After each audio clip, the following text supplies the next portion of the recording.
Hi, I'm V. My mother-in-law called me Baron while I held my dying best friend's baby, and my husband said, "Give her up or get out." So I left, with nothing but that baby's soft breathing against my chest. I thought losing everything was the worst, until they planned to call me a kidnapper and rip her from my arms like I never mattered. But they didn't know who her real father was, and what he'd do when he found out. Have you ever had to walk away from everything just to protect someone you love? Let me know where you're listening from, and let's see if you would have done the same. I sat on the edge of the old guest bed in my in-laws' house in Fort Worth, Texas, cradling Isla against my chest as the morning sun slipped through faded curtains. Her yellow knit hat had a tiny tassel that tickled my arm, and I brushed it aside, whispering to her, "I promised your mama I'd keep you safe." Her tiny fingers clenched around the edge of my sweater, and for a moment, I let myself believe that was enough. I still remembered the smell of hand sanitizer and stale coffee in the hospital hallway when my best friend slipped away, her breath rattling, her last words to me a choked whisper begging me to take Isla. No father's name on the birth certificate, no family stepping up, just me, standing there, shaking, holding a newborn who smelled of milk and fear and hope all at once. I wasn't the woman who got her happy ending with a baby shower and painted nursery walls. After years of trying, of swollen belly hopes that never bloomed into life, of hushed conversations and pitying looks at family dinners, I learned to keep quiet about what I wanted most. I tried to bury that ache, but Isla's cries reminded me I hadn't buried it deep enough. When Isla gurgled, I looked down and saw her searching for something, someone, and I bent my head close so she could see me, smell me. No, she wasn't alone. Even in this house, where every creak of the floor felt like a judgment, I tried to make it feel like a home for her. Sunday brunch was a tradition here, one I had endured with tight smiles and polite nods. But today, as plates clattered and the smell of bacon and cinnamon rolls filled the kitchen, I felt the walls press closer. My mother-in-law's laugh, sharp as a blade, cut through the air as she glanced at Isla, who was fussing softly in my arms. "Don't bring home someone else's kid just because you can't have your own," she said, waving her coffee cup like it was a joke to share. A few chuckles slipped around the table, and my breath caught. My husband sat beside me, his hand tightening around mine, but he didn't say a word. Not to them. Not for me. It was a humiliation that washed over me like cold water, seeping into my bones. I focused on Isla's soft whimpers, pretending not to hear the whispers from across the table, the looks of pity mixed with disgust. One of his aunts leaned toward me, her voice low but sharp. "They'll never accept her, you know. Don't get too comfortable." The words struck harder than I expected, ringing in my ears long after the plates were cleared, long after the family moved on to talk about new cars and vacation plans I wasn't invited to join.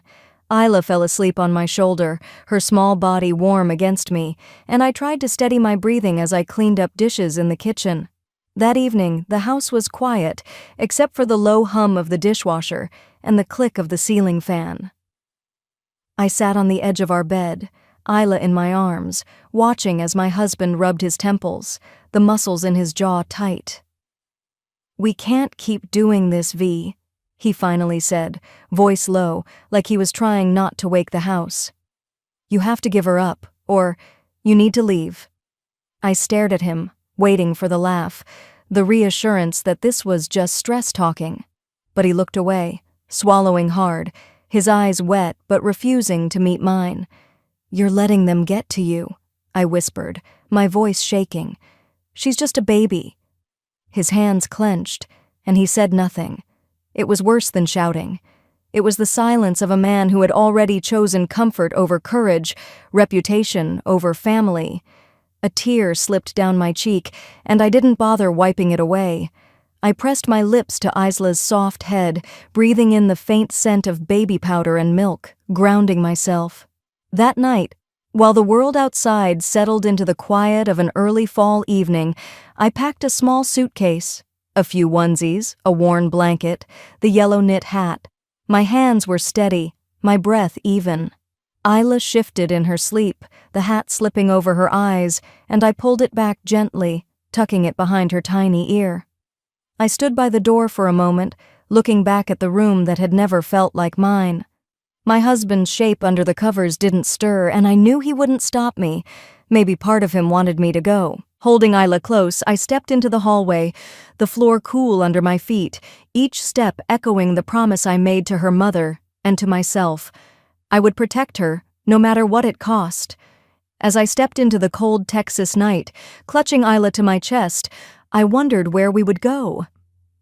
The door clicked shut behind me as I stepped away from the house that had never felt like home, the porch light humming above as I tightened my hold on Isla, her warm cheek pressed against my collarbone. The air outside was sharp, biting at the skin on my neck, but I kept moving, each step toward the darkened driveway feeling heavier than the last. I didn't look back. We drove for a while, the empty road stretching out under the faint glow of streetlights, the baby seat I borrowed for Isla buckled into the back of my aging sedan. She didn't cry, just let out soft little breaths that filled the silence, reminding me I wasn't alone, even if it felt like it.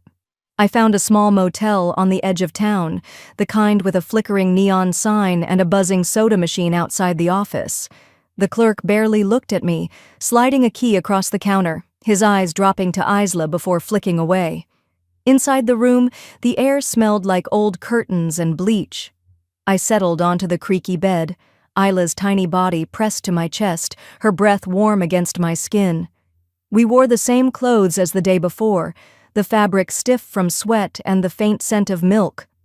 Outside, the sign blinked red against the window, and I listened to the distant rumble of trucks on the highway, each one a reminder that life was still moving, even if I felt stuck in place.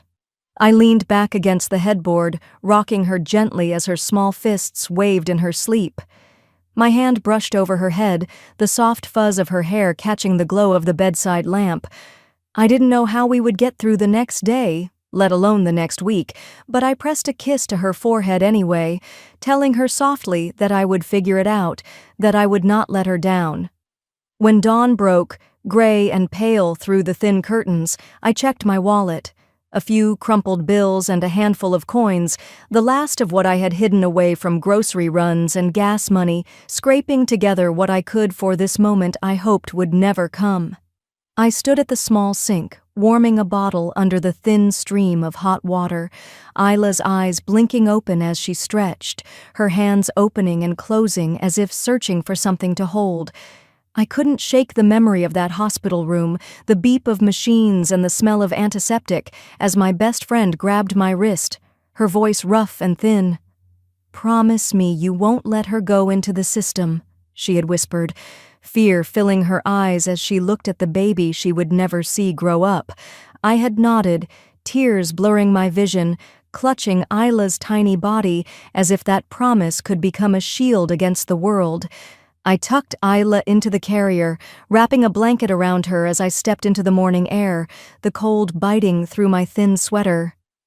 We walked down the cracked sidewalk to a small thrift store I had noticed the night before, its handwritten sign taped crookedly to the window, announcing half-price baby clothes.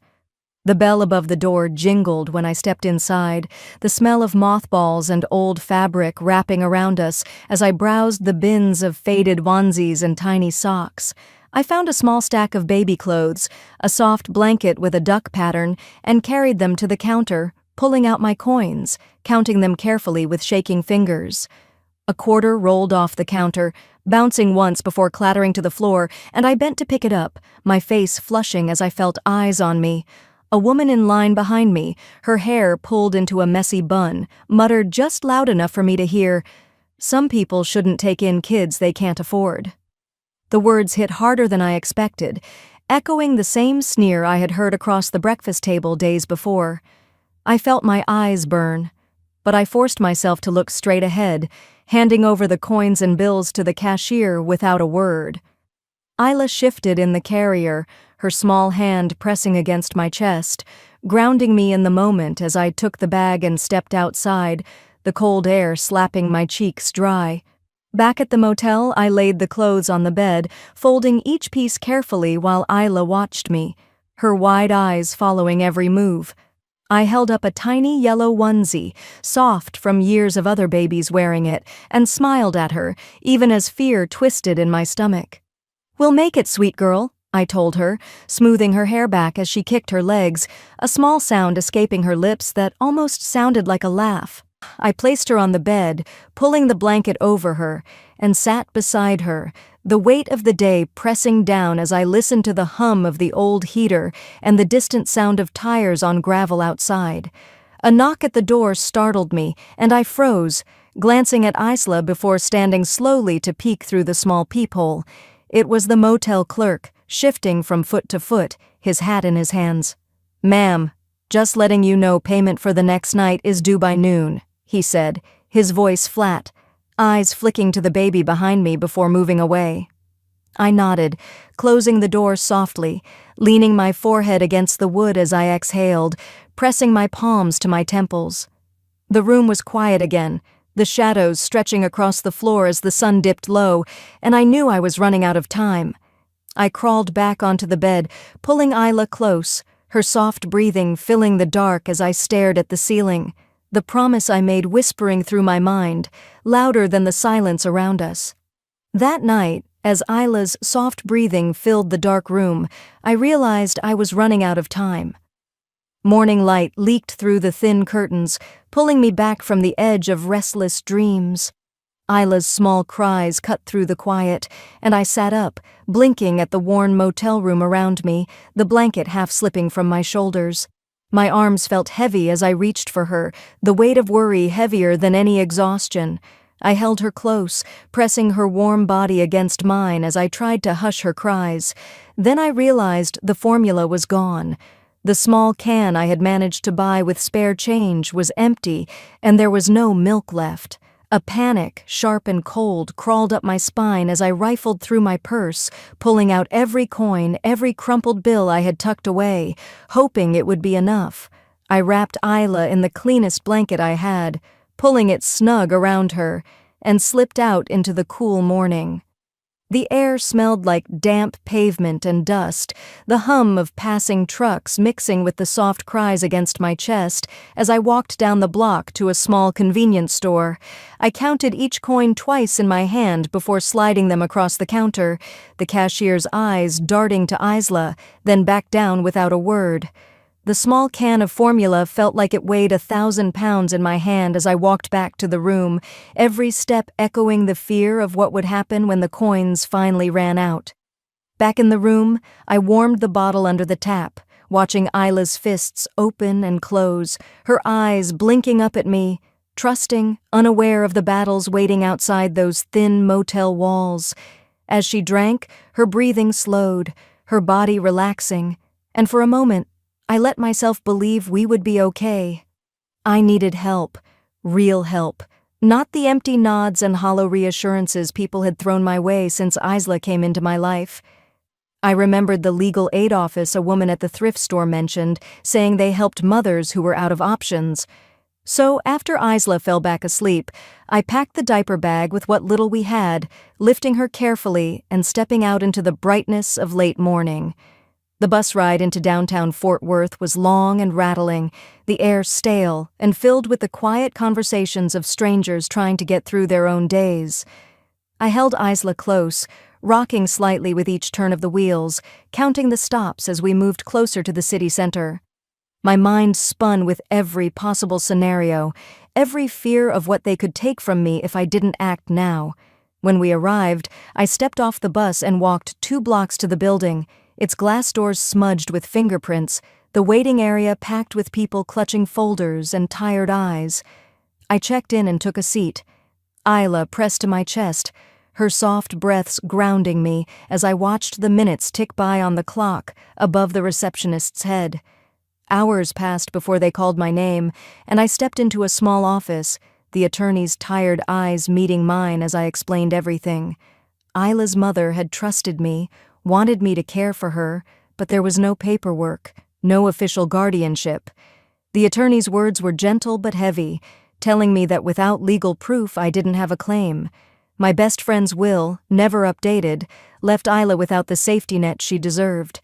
I felt like the ground was falling away under me as I held Isla tighter, my mind racing with every worst-case scenario that could follow.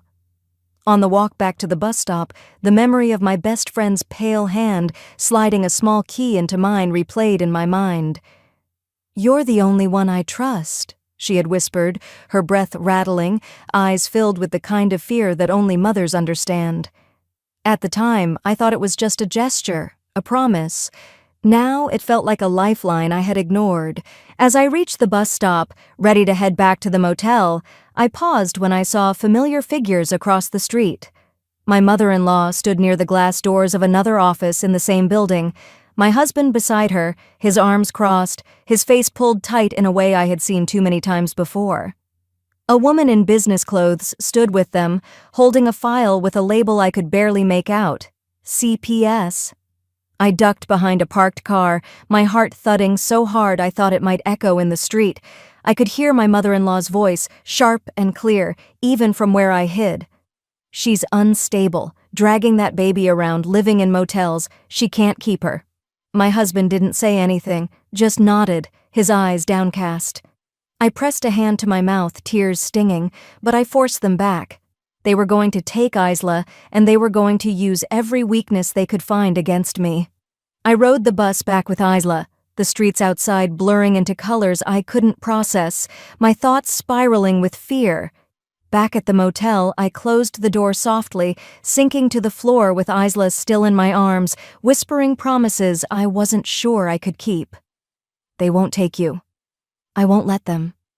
That night, as I rocked Isla to sleep, I pulled the key from my purse, turning it over in my hand, feeling the weight of what it could mean. I had to find that safety deposit box. It was the only chance we had left. The next morning, I packed what little we had left and set out to find the bank, clutching Isla and the key like they were the last pieces of my soul. The dawn crept in while I was already awake. Sitting on the edge of the motel bed with Isla curled against me, her breath steady, warm against my skin. The air was cool enough that I wrapped her tighter in the thin blanket we had, brushing my fingers across the small knit hat sliding over her eyes. I stood and looked around the small room, taking in the bags packed and ready, the last of our things folded in plastic grocery bags. I walked out into the pale light, Isla in one arm, the tiny brass key clutched in the other, feeling like it was the only thing tethering me to hope.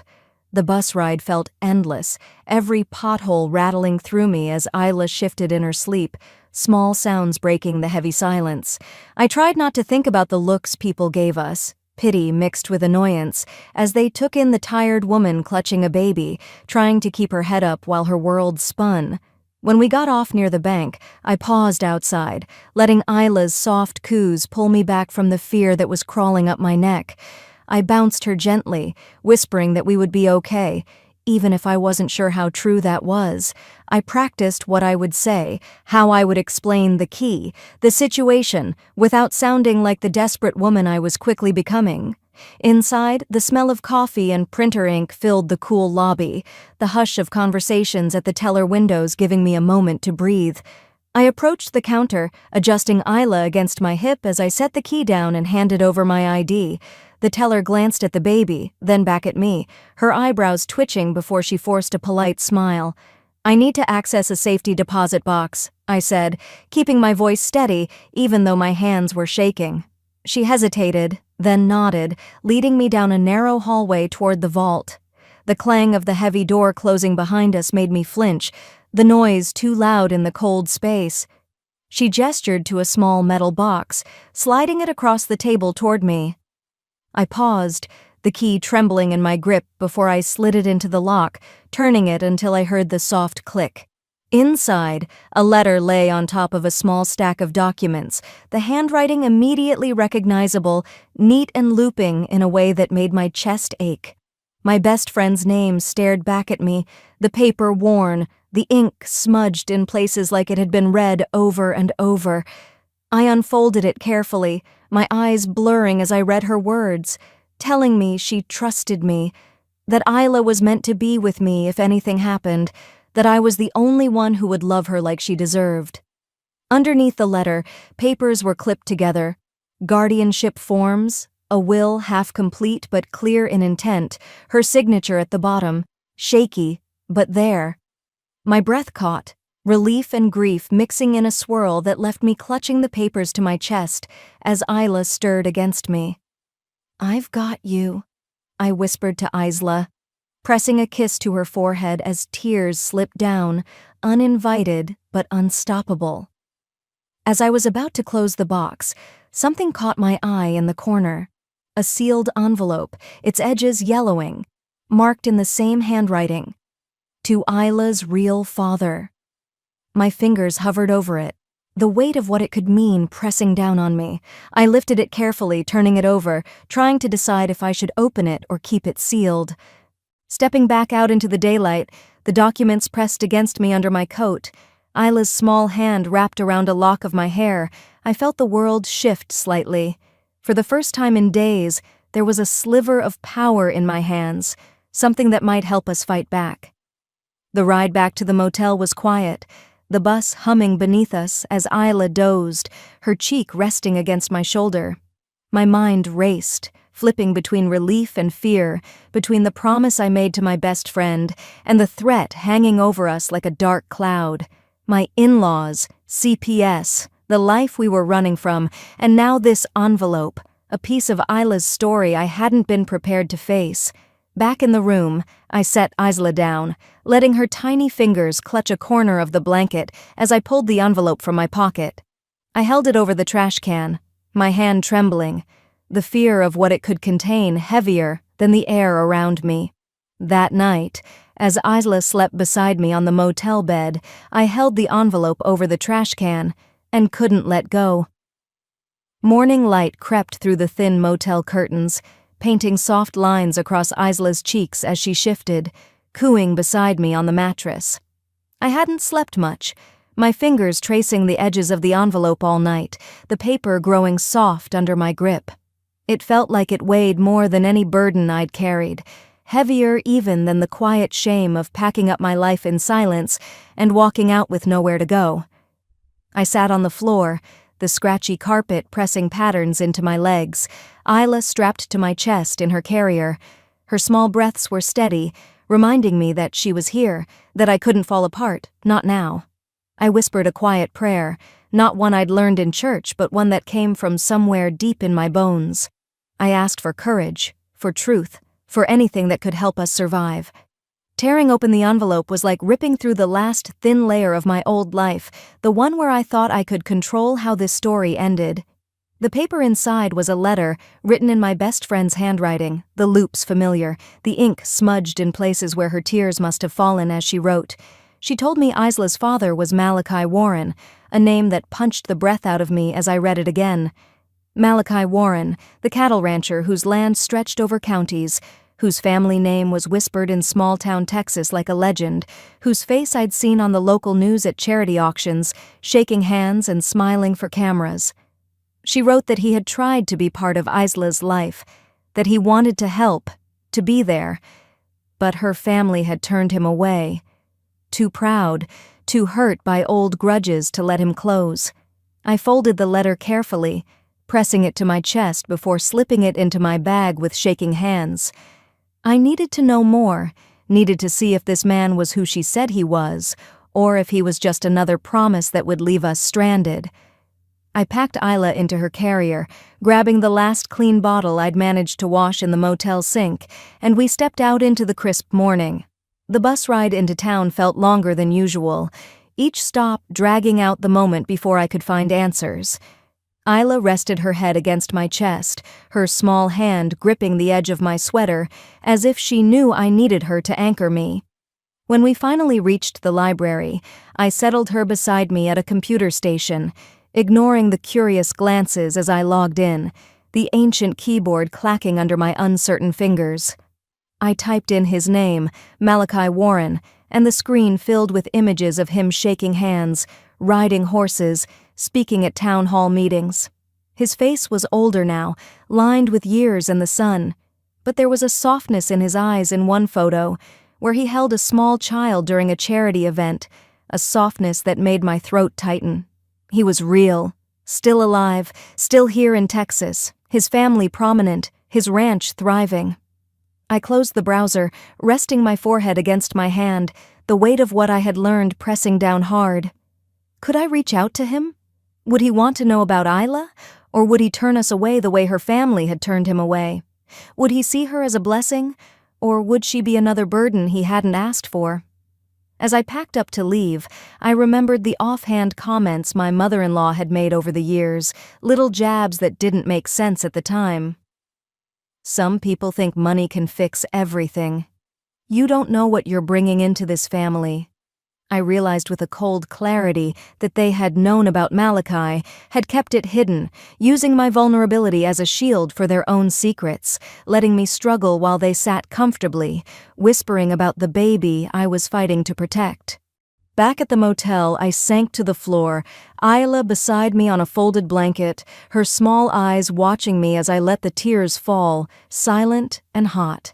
I felt foolish, used, humiliated that I had ever trusted them, that I had thought they would stand by us when all they had done was plot to erase us from their neat, tidy lives.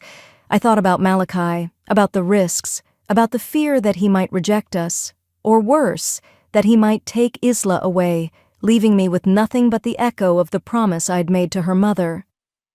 I wiped my face, taking a deep breath that shook in my chest, and looked at Isla, who gurgled softly, unaware of the storm swirling around her.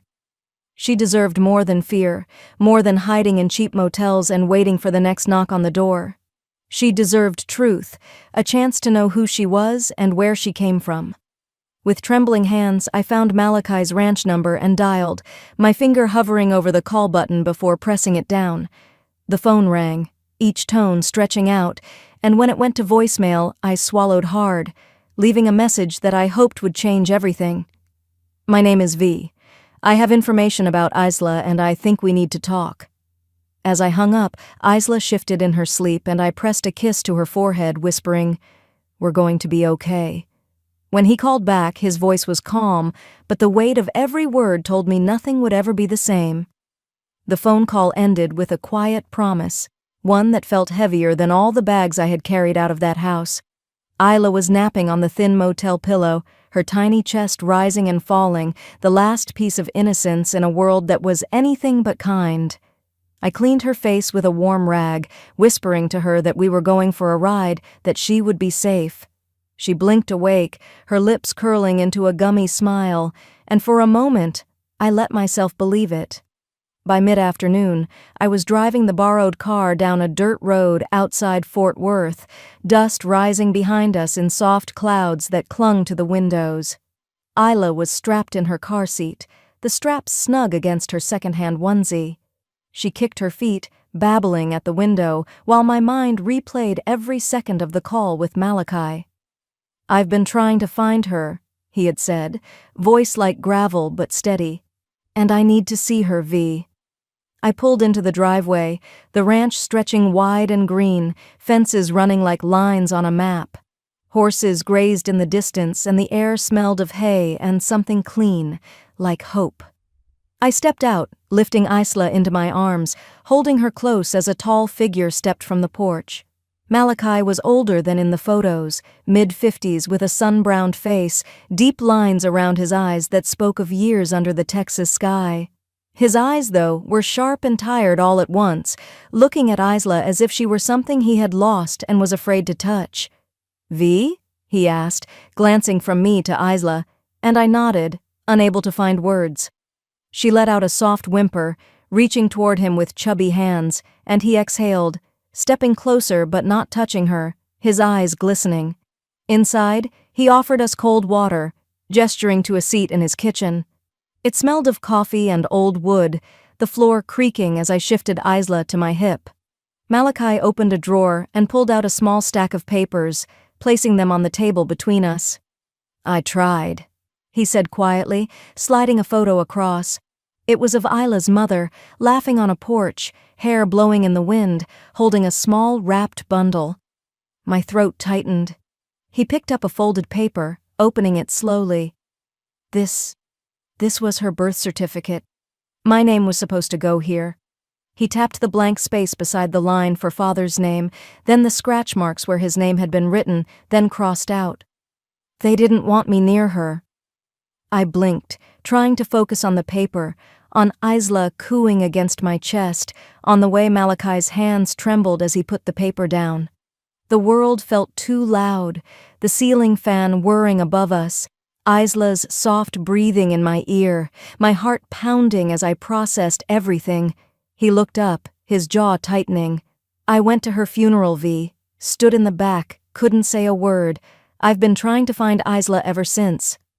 We decided to go to a diner nearby to talk, a neutral ground, and I needed a moment to breathe, to let the truth settle around me without crumbling. Isla sat in a high chair, her hands reaching for the spoon Malachi offered, eyes bright as he fed her small bites of banana. I watched, arms folded, trying to steady the tremor in my chest, the anger that simmered under the fear. I wanted to protect Isla, but watching her giggle as Malachi wiped her chin with a napkin, I felt something soften, just for a moment. Over coffee, Malachi spoke, voice low. My lawyer reached out to your husband's family months ago, trying to discuss Isla. They shut it down, threatened legal action if I tried to contact you. I gripped my cup tighter, feeling the betrayal crack through me like ice underfoot. They knew, I whispered, the words tasting bitter. They knew about you and used it to get rid of us.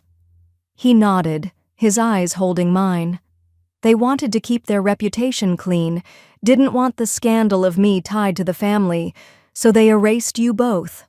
I closed my eyes, breathing slowly, the diner around us fading into background noise, the hiss of the coffee machine, the scrape of plates, the low hum of conversation. It all blurred under the sharp truth that my eviction wasn't random, wasn't just cruelty. It was a calculated move to erase Isla's identity, to protect their own pride. Tears stung, but I blinked them back, refusing to let them fall here, in this place where truth finally cracked open. Isla reached for me, and I pulled her close, pressing my lips to her soft hair, grounding myself in the warmth of her small body. Malachi's hand rested on the table, close but not touching mine. V, I can help. You can stay at the ranch just until we figure out what's next. You and Isla will be safe. I lifted my head, meeting his gaze. I won't be erased again, Malachi. Not from her life, not from my own. His lips tightened, but he nodded, understanding flickering in his eyes. I don't want to take her from you, V. I want to be part of her life. I want her to know who she is. The sky outside had turned orange and pink, the day slipping into evening as we walked back to the truck. Isla was asleep in my arms, her breath warm against my collarbone, a small, steady reminder of why I had fought this far. Back at the ranch, Malachi showed us to a guest room, the walls painted a soft yellow, a small crib in the corner, ready as if it had been waiting. I laid Isla down, pulling the blanket around her, smoothing her hair back as she sighed in her sleep. Malachi stood at the doorway, watching, his voice low when he finally spoke. They're going to fight back, V. You need to be ready. When dawn crept through the curtains, I was already awake, sitting at the edge of the bed, Isla curled against my side, her tiny hand wrapped around my finger. Malachi's words from the night before kept echoing in my head, a quiet warning threading itself through every breath I took. The phone rang before the sun had fully risen. I hesitated before picking up, every muscle tight, the room holding its breath with me. My mother-in-law's voice came through, sharp and cold, slicing through the quiet. You need to bring Isla back before it's too late, she snapped, each word deliberate, dripping with the same disdain she had shown me that day in her kitchen. You think you can steal a child and run? You have no idea what you're doing. I held the phone tighter, feeling Isla stir against me. She's not yours to take, I said, keeping my voice low so Isla wouldn't wake fully. You don't get to make that call. She laughed, a brittle sound that made me press my hand against Isla's back, grounding myself. V, you're going to lose everything. You're unstable. dragging that baby around like some rescue dog, living off of other people. We've already spoken to people who matter. This ends now." She hung up before I could answer, the silence on the other end heavier than her words. I looked down at Isla, who had opened her eyes, blinking up at me with the trust only a child could give. "We're not going anywhere you don't want to go, baby," I whispered, pressing a kiss to her forehead. Malachi knocked gently before coming in, his eyes searching my face. "They've called, haven't they?" I nodded, swallowing hard. "They're saying I kidnapped her. They're trying to paint me as unfit." He exhaled, jaw tightening. "Get dressed. We're going to see my lawyer." I packed Isla's things quickly, my hands shaking but moving with a clarity I hadn't felt in days. We drove in silence, Isla babbling softly in the back seat, her small voice a reminder of why I couldn't let fear take over. At the lawyer's office, the air was cool, the walls lined with framed degrees and photos of Texas landscapes. Isla sat in my lap, playing with my necklace while Malachi spoke quietly with his lawyer, a woman named Ruth who wore a blue suit and had kind but tired eyes. "V," Ruth said, turning to me, "you need to know what we're dealing with. Your husband filed for divorce 2 days ago." The words didn't sink in at first. "What?" "He's claiming you're mentally unstable, obsessive, that you took another woman's child to fill a void, and you're financially reckless," she continued, flipping through papers with practiced efficiency. The room tilted for a moment, the air thinning around me. I felt Isla's fingers tugging at my shirt, grounding me again. "He's using Isla to get me out of the way," I said, my voice flat, the realization crashing down like a cold wave. Ruth nodded. "They're trying to pressure you into surrendering Isla, using the divorce and these accusations to break you." Malachi placed a steady hand on my shoulder. "You're not alone in this." But the betrayal burned. Every dismissive comment from my husband, every look of pity or disgust from his mother, every moment I had doubted myself replayed in my mind, sharp as broken glass. I left the office with Isla on my hip, Malachi walking beside us, his hand occasionally brushing against Isla's back, comforting her as much as he was comforting me. We drove past my old house on the way back at my request. I needed to see it, to see the life they had tried to rip from me. Movers were carrying boxes down the driveway, stacking them into the back of a truck. My husband stood there, clipboard in hand, his posture relaxed, a smirk on his face as he signed papers, laughing at something one of the movers said. He looked up and saw me, his smirk turning into a smile that didn't reach his eyes. He lifted a hand, a casual wave that made my blood boil. I rolled down the window, Isla tucked against my chest, her breath warm against my collarbone. Our eyes locked, and I saw the man I had once trusted, the man who had chosen convenience over family, over love, over truth. "You have one chance to walk away before I show them who you really are," I said, my voice steady, low enough that only he could hear, but strong enough that even the movers paused. His smile faltered, and for the first time I saw a flicker of fear cross his face. I held his gaze, promising myself and Isla that I would not let this end with me staying silent. He didn't say another word when I met his eyes, but the threat in the air was thick enough to taste. I rolled up the window, feeling Isla's small hand press against my neck as if reminding me I wasn't alone. Not now. Not anymore. The car pulled away, leaving him standing in the driveway with that smirk already fading as the wind tugged at the paperwork in his hands. The morning of the court hearing was bright, painfully bright, as if the world decided to mock the knot twisting in my stomach. I parked near the courthouse, looking at the building that seemed to swallow people whole with its heavy brick and glass, and took a moment before stepping out. Isla's weight settled on my hip as I adjusted her carrier, pressing a quick kiss to her forehead, grounding both of us. "Whatever happens, baby, we walk out together," I whispered, and she blinked at me, thumb in her mouth, calm in a way I envied. Inside, the air smelled of old coffee and floor polish, voices echoing off high ceilings as people argued softly or shuffled papers, their lives on the brink of change like mine. I saw my husband across the hallway, suit pressed, hair slicked, chatting with his lawyer. His mother was next to him, her lips pressed into that thin line of disapproval she wore like perfume. Her eyes met mine, and she looked away, the slightest flicker of uncertainty cracking through.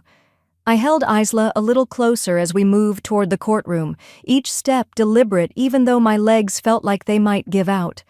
Malachi was waiting near the doors, his weathered face calm, a quiet promise in the way he nodded at me.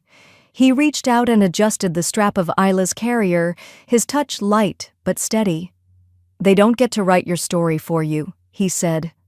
And for a moment, I believed it.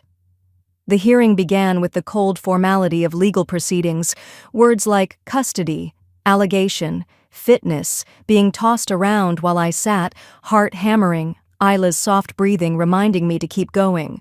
My husband's lawyer painted a picture of me as desperate, mentally unstable, a woman trying to steal a child that wasn't mine to heal wounds I refused to face. His words were sharp, aimed to humiliate, to reduce me to the trembling woman they wanted the judge to see. I kept my eyes on Isla's tiny hands, her fingers curled around my necklace, while the words washed over me like cold rain. Then Malachi stood up, his boots echoing in the silent room, and walked forward, placing a folder of documents on the judge's desk. His voice was calm, but every syllable cut through the heavy air.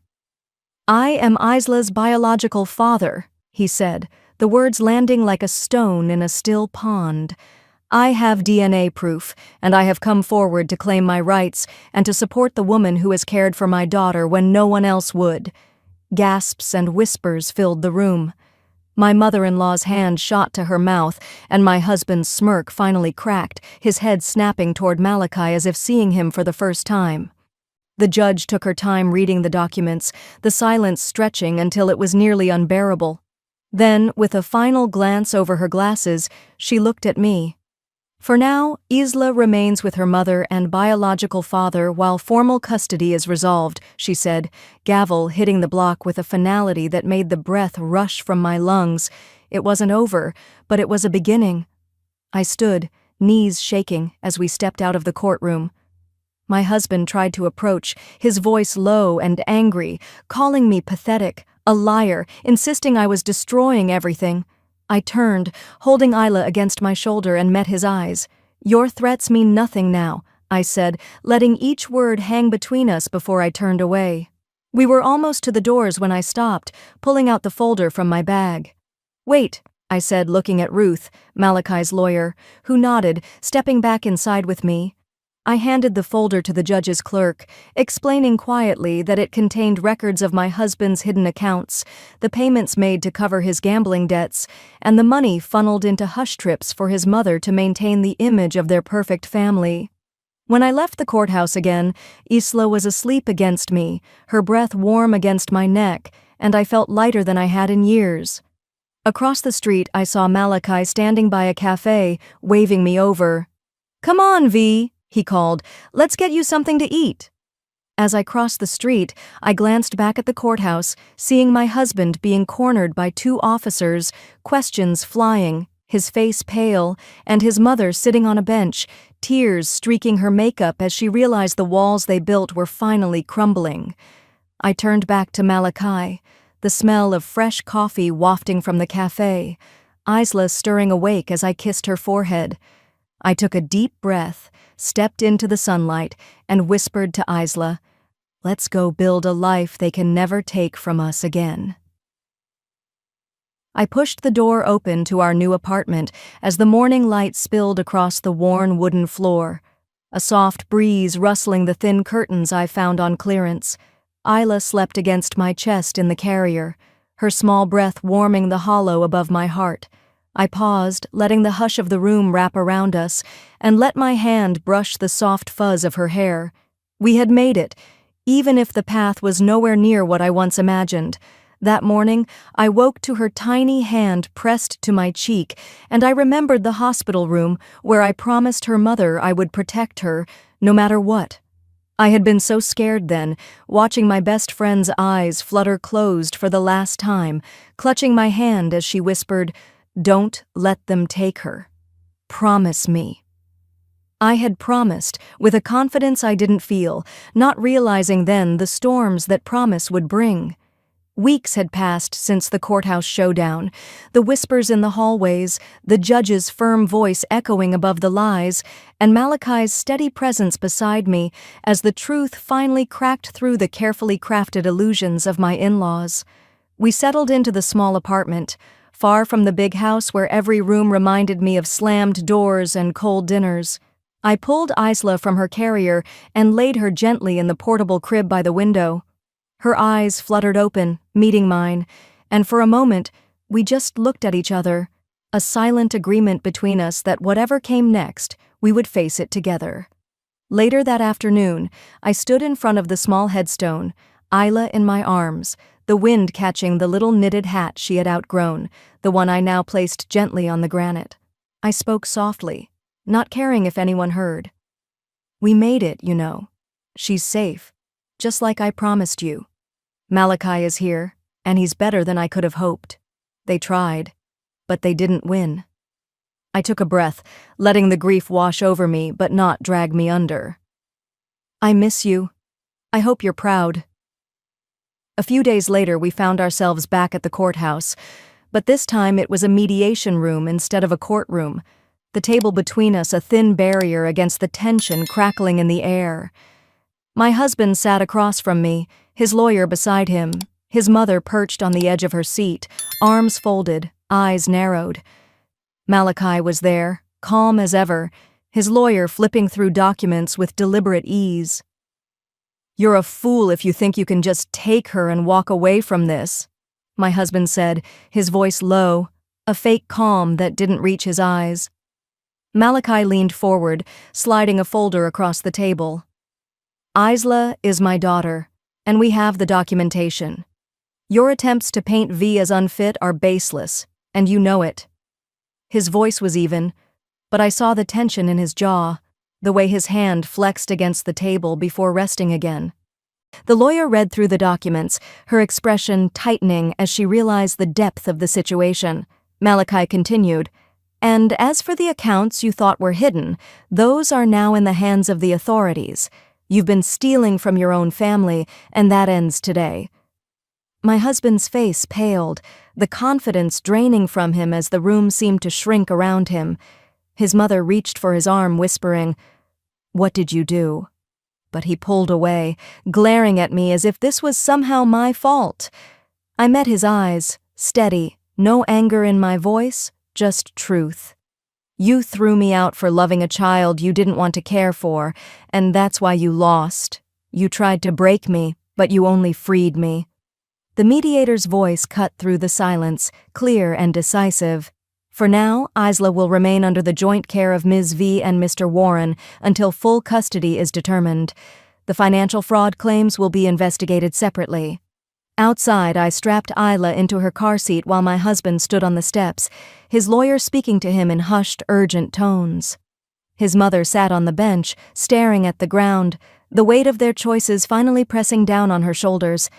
I didn't feel triumphant. I felt calm, like the final exhale after holding your breath for too long. Later, at the small park down the road from our apartment, Isla giggled as she swung, the sunlight catching the wisps of her hair, her laughter floating in the crisp afternoon air. I sat on the bench, the same small stuffed bear she had clung to the day we were thrown out now washed, its seams mended, held tightly in her hand as she soared back and forth. It was the same bear, but we were not the same people anymore. A neighbor passed by, offering a nod and a warm, genuine smile. There was no pity in her eyes this time, only respect and a quiet understanding that sometimes surviving with your dignity intact is the greatest victory of all. I watched Isla, her legs kicking with delight, her laughter ringing out, and I felt the heaviness in my chest loosen.